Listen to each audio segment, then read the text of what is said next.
I'm doing this presentation. I'm familiar with the this area, so I think I'm kind of qualified for the presentation. So, okay, so this is it's not so this feature itself is new, but fundamental infrastructure is there already. Okay. So I'll talk about what we have today in Zen, and then what we are adding basically, okay, in terms of hosted interrupt. Okay.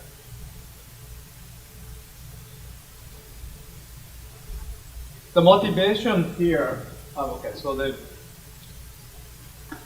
motivation is with a hosted interrupt. The concept of hosted interrupt is we can avoid the VM exit, unnecessary VM exit. That's basically the the one motivation, and that would simplify the hypervisor implementation. Okay. And then the last one is we can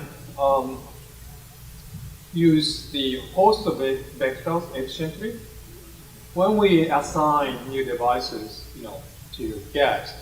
Typically today, we need to allocate vectors for the guests, basically, because the host needs to get receive the interrupt first, then inject that interrupt to the guest without hosted interrupt. Okay? With a hosted interrupt, we don't need the interrupt vector for each interrupt sources for yes. Okay. So this way we can save the vectors in the host. Okay. Now I quickly show what we have today. So current Zen and the system in the market, at least Ivy Bridge server has this feature. It's called CPU-based hosted interrupt. Okay, and like I said, it's already there. So in a way, we have efficient interrupt handling, and we can eliminate some of VM exit. Okay, so I'll explain what happens. So there's a vCPU 1 and a 2. Let's say we got the external interrupt on the vCPU 0, and that interrupt is for the guest, basically. Okay. With a hosted interrupt, first of all, CPU based. Okay. Since we got this interrupt on vCPU 0, we need to get out from the guest. So basically, that is a VMX. Okay. Now, if we don't have a hosted interrupt feature at all, okay, in this case, then needs to enter the guest. That's a typical way, right? So processor runs in the Zen, then that processor or somebody else needs to enter VM to handle interrupt with interrupt notification. Right? That's what we need to do without hosted interrupt. Okay?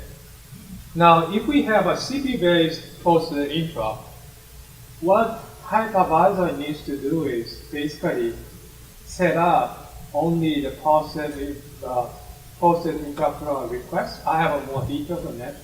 Okay. So basically it sets a bit. So from software point of view, it just sets a bit. That's it basically. Then if the guest is running on the vCPU, CPU1, okay, he can continue to run. Now how does the guest can tell if any pending interrupts are there? So there are some architectural points where the processor you know uh, checks the pending interrupt.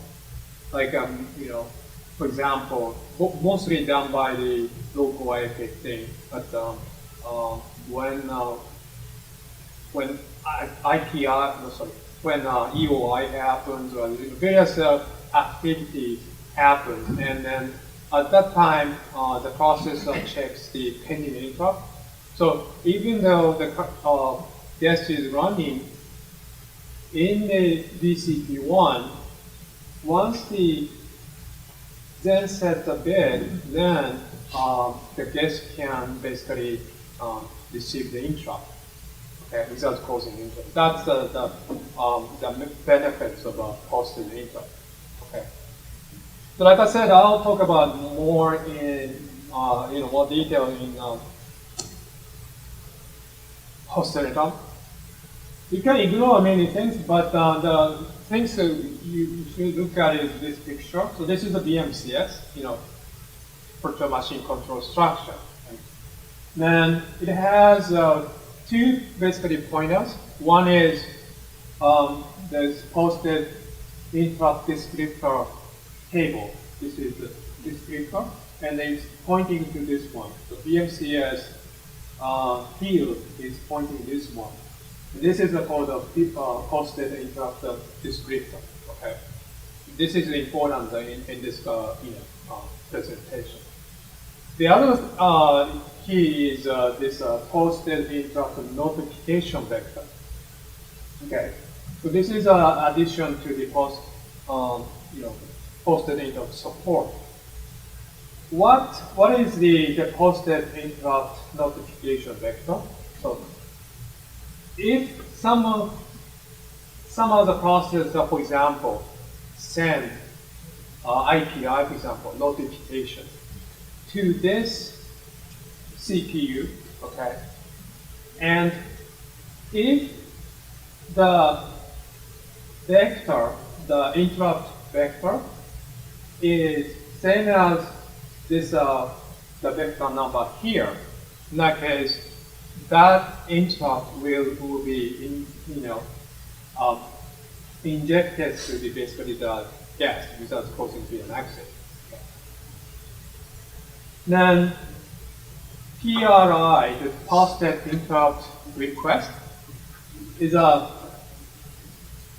256-bit map, okay, and each bit is corresponding to the vector. Okay.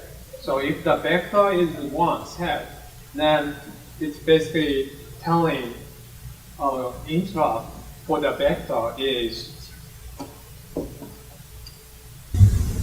okay. Interrupt for the vector is pending. Okay, that's what I meant in the previous foil. Maybe should back. That one, that set the bit. Okay.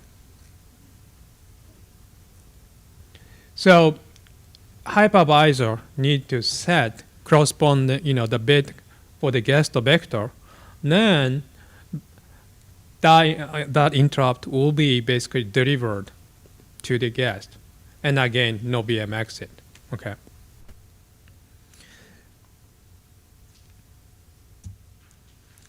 Now the other case, I'm still talking about what we have today. Okay, with the CPU-based posted interrupt. One thing we have is for QEMU devices. Even for QEMU devices, we are using this posted interrupt feature actually. So when the devices in the QEMU acknowledge that needs to raise interrupt, then basically talk to Zen. Hey, we need to there is a pending interrupt. Then does basically the same thing. Set the bit for the corresponding vector.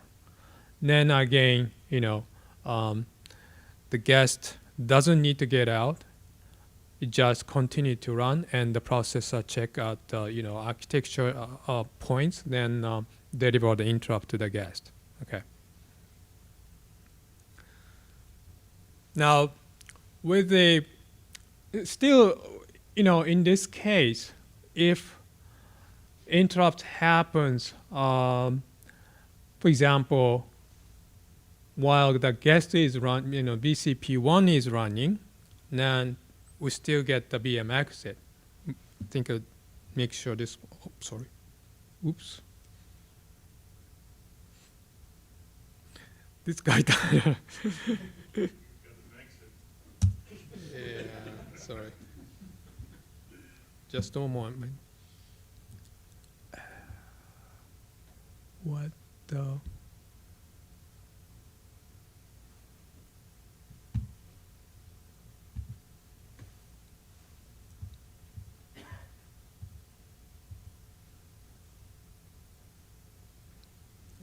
Just a moment.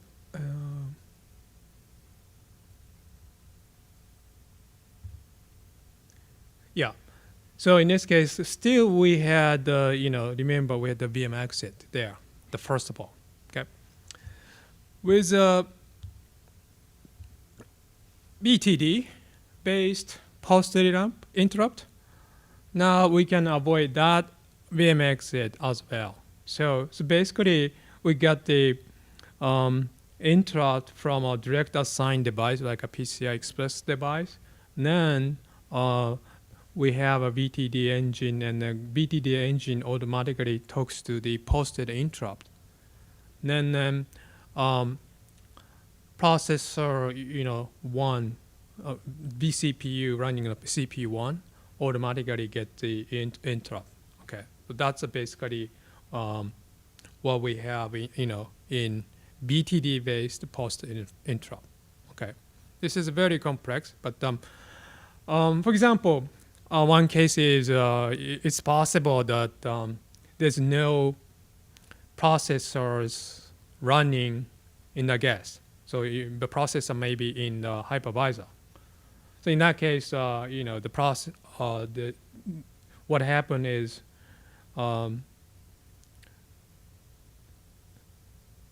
the hardware just set a bit in the posted interrupt. Okay, that's a kind of a reason. It's called a paused. It's just a paused interrupt, and that's it. Then it needs to tell the CPU, hey, you got the interrupt. Then the hypervisor need to schedule to handle the interrupt. Okay, but if guest is running at the time, in that case, we don't need software intervention. Basically, from a guest point of view, he just gets he receives the interrupt. That's it. So next one is a bit complex. As I show, the data structures for the posted interrupt.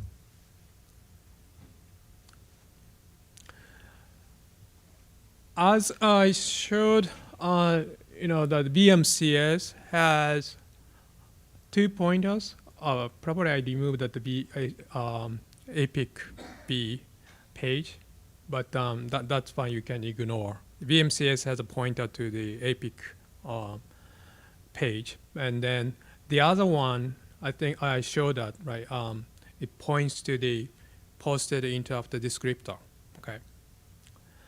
Then there's another table that interrupt remapping table. Oh, this is not new. Okay, it's been there. Okay, interrupt remapping table is it's basically we introduced for X2 APIC thing. You don't need to know the details, but then in this posted interrupt context, the RT interrupt routing table entry needs to point to the posted interrupt. Okay, that's the kind of new the link here. So then, how do you read this one? So in this picture, first of all, look at interrupt routing table. Okay, and if necessary, they if for example you want to use in posted interrupt, the RTE, sorry, IRT, okay, needs to point to the posted interrupt descriptor. Then there's a notification event. Notification event is basically when actually the posted interrupt processing starts. So software needs to allocate a vector actually. This is the same as the one I mentioned, that the physical vector. Maybe I should go back, hoping it doesn't crash this time. Yeah, it's one. Okay, then the notification thing. Okay. So when processor gets that interrupt, basically the vector is same as the physical vector you had in the posted interrupt, the physical vector in the BMCS. Then posted interrupt processing happens, and that's basically shown as basically received as a notification event. Okay, so that this is a vector for C, vCPU C, and the other one that that's a CPU 0, and on the CPU 0 we have two vCPUs, A and B. Okay, and for each we have a vector notification, vectors for notification. So vCPU is basically pointing to no, not BCP, sorry, the notification event, because you have two vCPUs here. Notification events can be for vCPU A or vCPU B. Okay, so it's a little bit complex, but this is a kind of summary of the data structures. Any question on this picture? If we okay.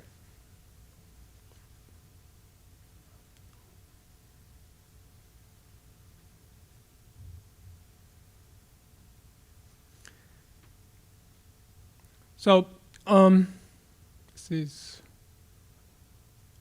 fine. So I'll talk about next. I'll talk about the changes to the IRT, interrupt routing table entry. And then today, Zen has actually hypercall to modify the interrupt routing table entry. Okay, and the difference, what we need to change is, as you saw that this routing entry needs to point to the posted interrupt descriptor table.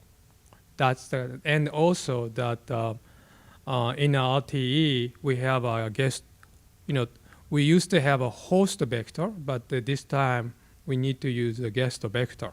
Okay, so those are two changes we need in this, this bind PT IRQ hypercall. Okay, so this is a new, change, and then to support the BT-based posted interrupt. Okay.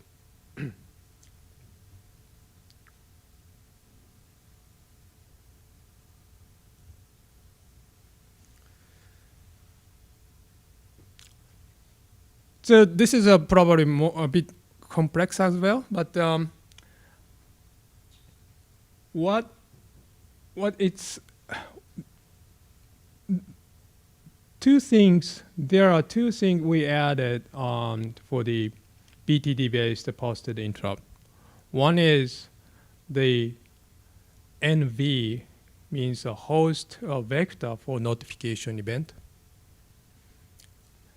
And SN is suppress the notification event. The idea here is,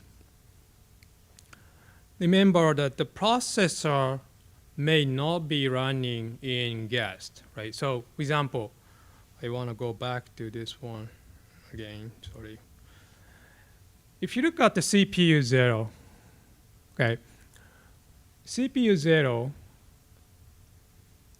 basically running two vCPU, A and B, okay? So it's possible at a given time only CPU A is running or B is running, right? Or nothing is running, means the processor is running in the hypervisor, okay? So depending on the status, scheduling, state of the CPUs, we need to control the notification event. That's the kind of idea, okay? So if, for example, they are not running, then we don't need to send a notification event. It's, we cannot run. It's blocked. So there's no reason to, for example, to run interrupt handler in the guest. So we try to sync with the scheduling activity from Zen's point of view. Sorry.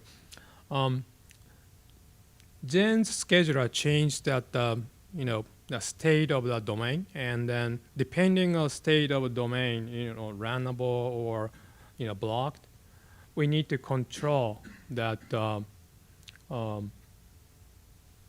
notification event. Okay. Back to this one. So probably easiest thing is if it's not, if it's running, and if it's going to the blocked state, then we basically set SN, suppress notification, basically telling hardware suppress notification event. So don't even try to, send a notification. Okay, and then notification vector, in this case, we set the wake up vector so that we can wake up if necessary, if it's blocked. And you can see, I cannot hardly see this one. Yeah, but from running to runnable, again, we set the, cannot see.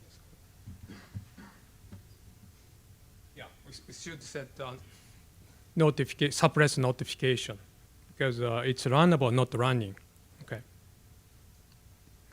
Then when back to the running, basically we clear suppress notification so that the notification now active and available. So whenever interrupts for guests come, then the hardware automatically send a notification event, then automatically, run the inject the interrupt handler interrupt.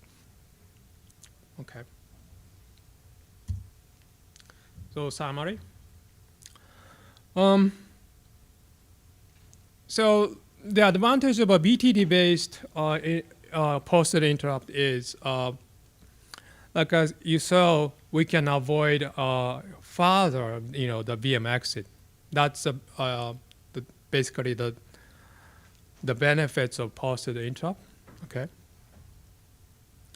And then by doing that, we can, simplify interrupt handling. I didn't cover the interrupt migration, but one thing probably I should mention is when a vCPU migrates to different CPU, right, then hardware actually can, follow the vCPU using that interrupt descriptor table, interrupt remapping descriptor table. And performance side, this is kind of blank, but we are now evaluating the performance benefits. We are seeing some visible difference, but at this point, we cannot share that number yet. Okay, and then spec will be updated to include this new fields. And I think that's going to happen probably this month or next. Should be very soon. Yep. Any questions? So this feature is already in the Ivy CL?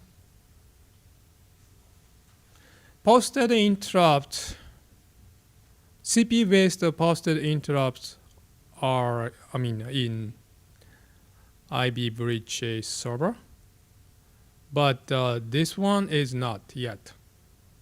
That's the reason I cannot talk about the performance. So it's even newer. Yeah. Jan?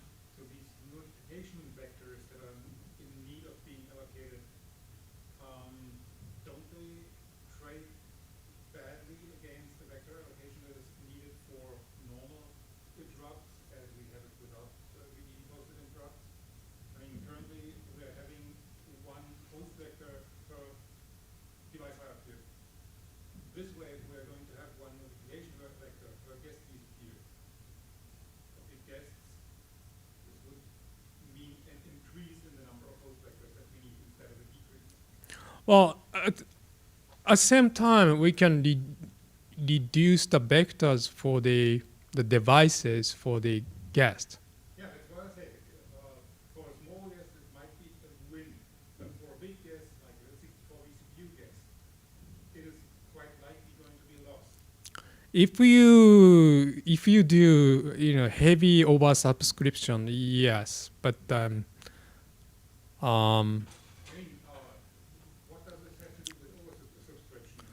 Do I allocate the vector only for the period of time that the vCPU is running, or statically for the lifetime of the vCPU? if you just have a one vCPU per CPU, you just need one, right? What I mean is, if you want to have have a two vCPUs or three vCPUs, then you need a two or three vectors for those. Right.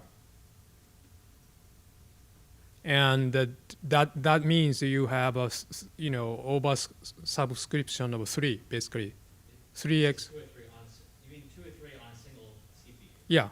But if you have two or three vCPUs on different CPUs, Then only like one per CPU. yeah, yes, yeah. Okay, so it's really a vector allocation, not for the lifetime of the vCPU, but for the runtime of the vCPU. And yeah, it's runtime, of course.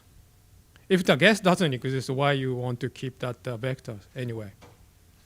Yeah, I mean, perhaps one of the slides was then confusing because you have two vCPUs running on the same CPU. If you could go back in the slides. Yeah, that one. And there you have two notification vectors on the same physical CPU, Yes. which is the opposite of what you were just saying in response to what George tried to clarify. No, George said was if vCPU, for example, are on a different CPU, then that vector move to the other CPU, right? I hate to interrupt this, but we have to kind of keep in lockstep with the other room. So I'm going to have to ask this to become a hallway conversation. Okay. Sorry about that. Okay, thank you.